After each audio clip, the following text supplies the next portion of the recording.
One of the areas that I often see discussed quite a lot is, and I'm speaking to the men here, is I think the experience guys go through of going through a heartbreak, which I think for a lot of men is it's tricky to do, right? You know, you've been with someone for quite a long period of time, and then that comes to an end.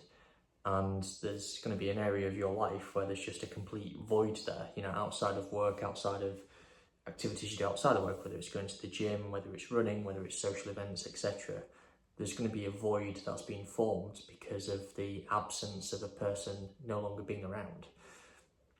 And that can be tricky to navigate. I've been through it myself, and let's be honest, millions of other men have been through the exact same experience. And it's funny that, isn't it? You know, regardless of social background, regardless of status, it seems to be something that as men we all share as a common experience.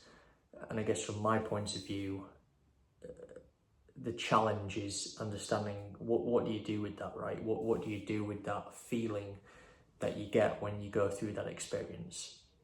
Because there's a lot of men where they'll resort to bad habits, they'll resort to drinking, they'll resort to drugs, they'll resort to just sitting around all day doing absolutely nothing productive, or they'll go to the gym and just vegetate over the thought of someone that, quite frankly, is no longer around anymore.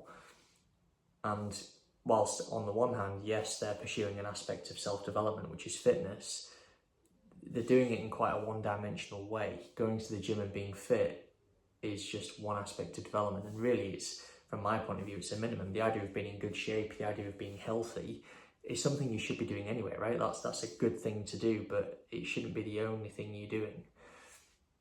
And I think from my experience of going through that situation, I used it to better myself as a person. I used it to buy my own home. I used it to set up my own business. I used it to, at one point in time, work 3 jobs, right? I was getting out there, I was being productive. I may not have felt 100% up here, and I may not have felt happy. And yes, I was still dwelling on the person that was no longer around anymore for years. But then, again, I used it to get ahead because I knew, and I thought Tate said this perfectly as an analogy, which is that you may think you'll never get over somebody, but you will, because there'll come a time where you will meet someone new who, whilst on the one hand, they are not the same as the person you were once with, they may have qualities that you actually find more attractive or more appealing compared to the qualities that your previous partner had, that in the present moment you're kind of struggling to get over, right? And that's the challenge.